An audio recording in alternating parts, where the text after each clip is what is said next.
কতটুকু জুলুমি করছেন এবার নিজেরা হিসাব করে দেখেন। জুলুমের কোনো মাফ নাই, সে যত বড় আল্লাহর ওলি হোক, কোনো মাফ হবে? কথা বলেন না কেন? কোনো মাফ হবে? কোনো মাফ নাই, সে জুলুম করেছে। একটা গরুর যদি আল্লাহ জুলুমের বিচার করে, তো মানুষ যদি মানুষের উপরে জুলুম করে, এটার কি মাফ হবে? আরো জুড়ে বলেন, মাফ হবে? কত বছরের পর বছর মানুষদেরকে ধরে ধরে আয়না ঘরে ঘরে রাখছেন, এটা কি জুলুম নয়? কথা কন না কেন, এটা কি জুলুম নয়?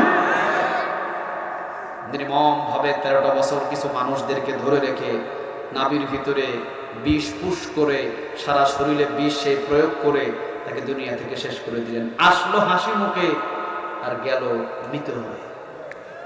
এত সহজ। আমরা যদিও না বুঝি, বুঝেন তিনি কে? এই জন্য তো আমি বলেছিলাম, বাংলাদেশের জনগণ চাইছিল পদত্যাগ। আল্লাহ বলছিলেন না, 17টা বছর যেভাবে জুলুমি করছে, এইটারে পদত্যাগ দিয়ে লাভ হবে না, এইটারে দেশ ত্যাগ করতে চায়। আমাদের চাওয়া ছিল কি? পদত্যাগ। আল্লাহ বলছে পদত্যাগ দিলে হবে না, এটাকে দেশই ত্যাগ করাতে হবে। ফাইসালাটা কে করছিলেন? আরো জোরে বলেন, কে? কোরআন বড় দামি কিতাব, এটারে বন্ধ করে দেওয়ার মতো পৃথিবীর কারো ক্ষমতা? আরো জোরে বলেন, কোন ক্ষমতা? ইয়ামিনী শহর থেকে উনি আসলেন, রাসূলের সামনে বসলেন। এখন রাসূল বলছেন, তুমি রাখাল, কোরআনের এত ভালোবাসা তোমার ভিতরে? হ্যাঁ ইয়া রাসূলুল্লাহ, আমি ইয়ামিনী শহর থেকে পায়ে হেঁটে এসেছি। রাসূল দেখলেন পা ফেটে গেছে, রক্ত পড়ছে পা দিয়ে, পায়ে হাঁটছে উত্তপ্ত বালুর উপরে, জুতাও নাই, খড়মও নাই। রাসূল এবার সামনে বসালেন, বসিয়ে দেখেন রাসূল তেলাওয়াত করা শুরু করলেন, ইয়াসিন ওয়াল কুরআনিল হাকীম ইন্নাকা লামিনাল মুরসালিন আলা সিরাতিন মুস্তাকিম। একের পর এক তেলাওয়াত শুনছেন।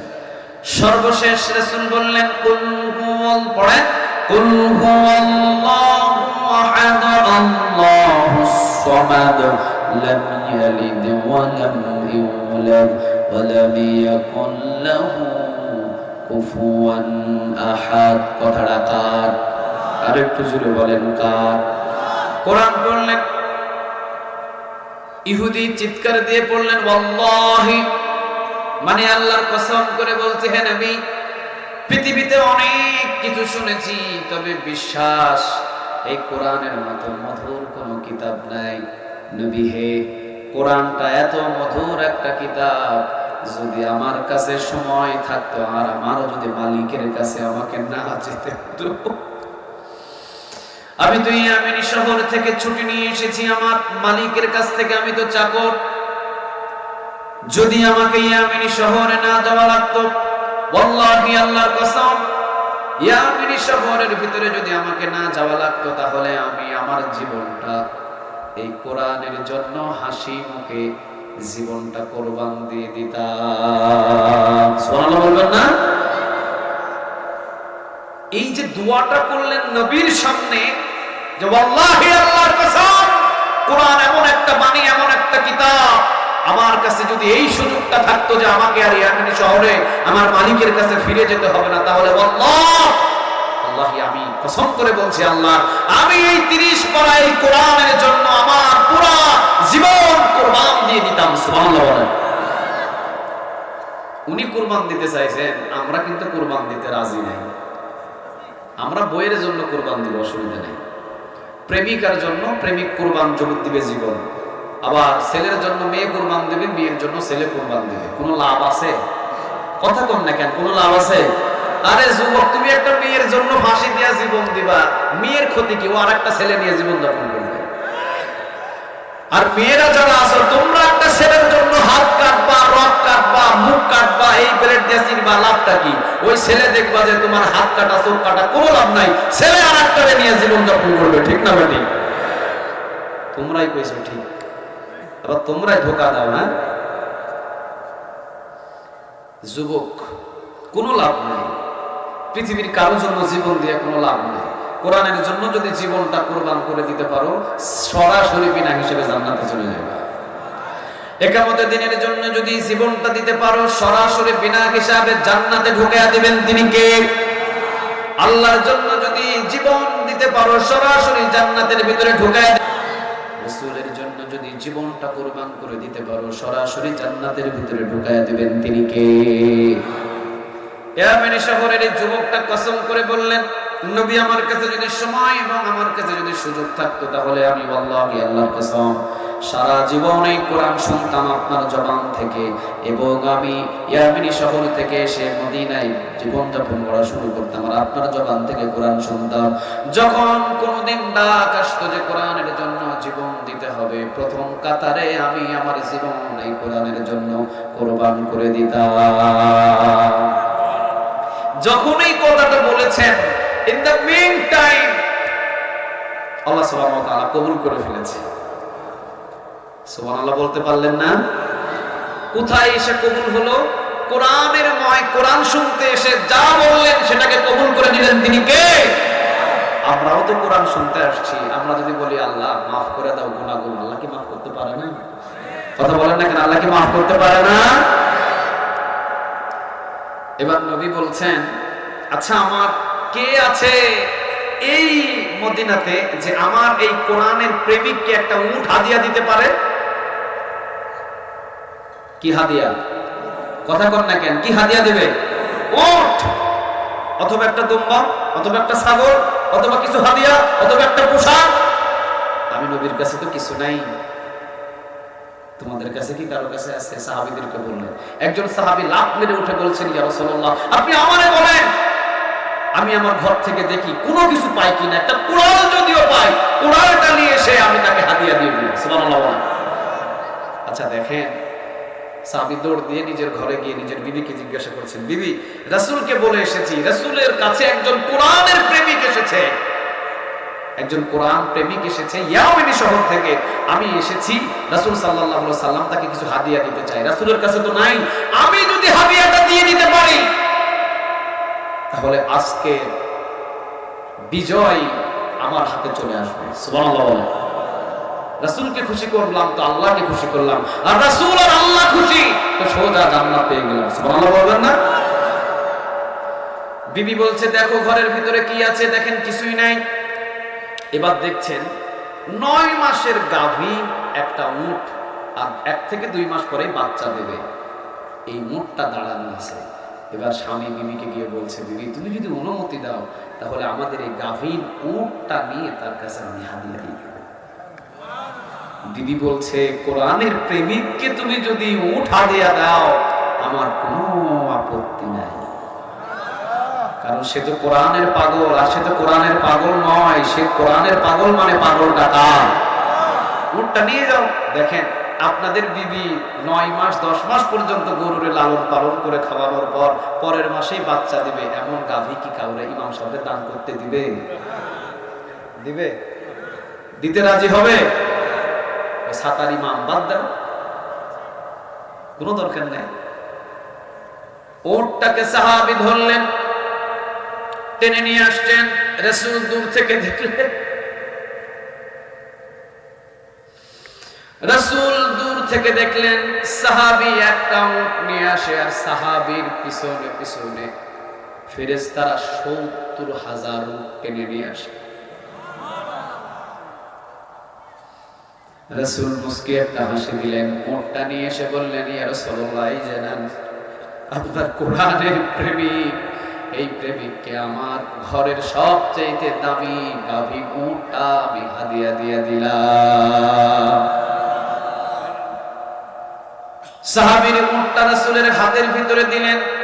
সাহাবী উটটা নিয়ে নবী যখন ইয়ামিনী এই যুবকের হাতের ভিতরে উট হাদিয়া দিলেন, ইন দ্য মিন টাইম জিবরিল আলাইহিস সালাম এসে বলছেন, ইয়া রাসূলুল্লাহ আপনি তো দেখেছেন একটা উট দান করার কারণে আল্লাহ রাব্বুল আলামিন এই সাহাবীকে ৭০,০০০ উট দান করার নেক তার আমলনামায় জমা করে দিয়েছেন। তিনি কে?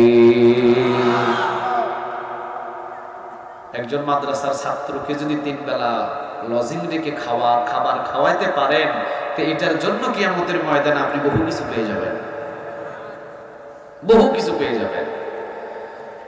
ইয়ামেনি শহরের এই যুবককে যখন একটা উট দিলেন, আর যখন নবীর জবান থেকে বাকির হলো ৭০,০০০ উট দান করার নেক সাহাবীর আমলনামায় জমা করে দিয়েছেন তিনি কে? যখন এই কথাটা শুনলেন, সাহাবীরা তো ছিলেন নেকির পাগল, আমরা যদিও দুনিয়ার পাগল, সাহাবীরা ছিলেন আখিরাতের পাগল, ঠিক না বেঠিক? বাকি যতগুলো সাহাবী ছিল সবগুলো বাড়ির দিকে মারছিল, একজনও আর নাই, সবগুলো মারছিল। রাসূল চিন্তা করলেন, কি রে এরা দৌড়ায় কেন? এবার সবাই বাড়ি বাড়ি গিয়ে কেউ দুম্বা টেনে আনে, কেউ মুট টেনে আনে, কেউ ছাগল টেনে আনে, কেউ মুরগি টেনে আনে। আনতে আনতে আনতে আনতে ৭০টা উট এই ইয়ামিনী এই যুবকটা হাদিয়া পাইছে। কয়টা উট পেল? সবাই বলেন কয়টা? ৭০টা উট পেল। সম্পদ পেলেন, দুম্বা পেলেন। এবার উটের একটা খামার, দুম্বার একটা খামার, ছাগলের একটা খামার। চিৎকার দিয়ে সেজদায় লুটিয়ে পড়ে যুবকটা বললেন, মুহাম্মদ, তোমার আল্লাহর কোরআন তো এত দামি, আমি তো জানতাম না। তোমার আল্লাহর কোরআন শুনলে হৃদয়টা শান্ত হয় এবং দুনিয়ার সম্পদও পাওয়া যায়। দেখেন, কলিজাটাও শীতল হয়, আবার দুনিয়াতে সম্পদও দান করেন তিনি কে? আচ্ছা বলেন তো দেখি, কোরআনের মাহফিলে বসে কি তাহলে আমরা লস করেছি? আর একটা আওয়াজ দিয়ে বলতে হবে, লস করেছি না। কোরআনের চাইতে দামি কোনো কিতাব আমাদের কাছে একটাও নেই। তাহলে চলেন আমরা কোরআন থেকে আলোচনা শুনি। কোরআন কিতাবটা কার বলেন তো দেখি? ইন্নাহু লাকুরআনুন কারীম। কোরআন হলো সম্মানিত কিতাব। যে এই কোরআনটাকে ট্রাস্ট করবে, আল্লাহ তার সম্মান বাড়ায়া দিবেন। সুবহানাল্লাহ বললেন না? বাড়িতে গিয়ে সুবহানাল্লাহ বললেন। আচ্ছা, আপনাদের ঘরের ভিতরে মা এবং বোনেরা যে রেহেলের উপরে কোরআন পড়ে, এই রেহেলের দাম কত? কথা বলেন, দাম কত? হ্যাঁ, 100 টাকা। 100 টাকার রেহেলের উপরে কোরআন তিলাওয়াত করছে, আর ঘরের ভিতরে 30,000 40,000 টাকা দামের সোফা আছে নাই? খাট নাই? ডাইনিং টেবিল নাই? আচ্ছা বলেন তো দেখি, টেবিলে লাথি লাগে, সোফাতে লাথি লাগে, খাটের উপরে লাথি লাগে, কেউ কোনোদিন সালাম করছেন? সুমা দিছেন? 100 টাকার রেহেলের উপরে 24 ঘন্টা কোরআনটা রেখে রেখে যে পড়েন, লাথি লাগলে কি করেন? লাথি লাগলে কি করেন? আল্লাহ রাব্বুল আলামিন বলছেন, ইন্নাহু লাকুরআনুন কারীম। ইন্নাহু লাকুরআনুন কারীম। কোরআন হলো সম্মানিত কিতাব। 100 টাকা দামের রেহেল যদিও হয়, 100 টাকা দাম, দামি কিতাবটার সাথে 100 টাকার রেহেল 24 ঘন্টা লেগে থাকার কারণে এই রেহেলের সম্মান এবং মর্যাদা বাড়িয়ে দিয়েছেন তিনি কে?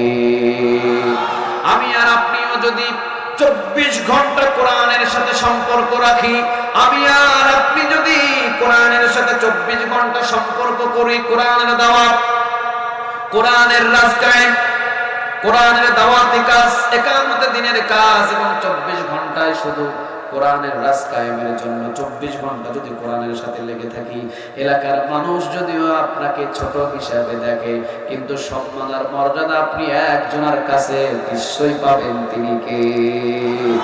ওনার কাছে আপনি ছোট না, ওনার কাছে আপনি অনেক বড়, অনেক বড়। কারণ সম্মান ইজ্জত দেওয়ার মালিক পৃথিবীর কেউ নয়, সম্মান ইজ্জত দেওয়ার মালিক আওয়াজ দিয়ে বলেন তিনি কে? ইউরিদুনা লিউতফিউ নূরাল্লাহি বিআফওয়াহিহিম ওয়াল্লাহু মুতিম্মু নূরিহি ওয়ালাউ কারিহাল কাফিরুন। আল্লাহ বলেন, হে নবী জানিয়ে দেন, হাজার হাজার কাফের কোরআনের আলোটাকে নিভিয়ে দেওয়ার জন্য চেষ্টা করবে, পারবে না। দিনের পর দিন আমি কোরআনের দাওয়াতের কাজ বাড়িয়ে দেব। সুবহানাল্লাহ বলবেন না? ওয়া তুইজ্জু মান তাশা ওয়া তুযিল্লু মান তাশা বিয়াদিকাল খায়র ইন্নাকা আলা কুল্লি শাইইন কাদির। ইজ্জত কেউ দেয় না, বেইজ্জত কেউ করে না, কে করেন?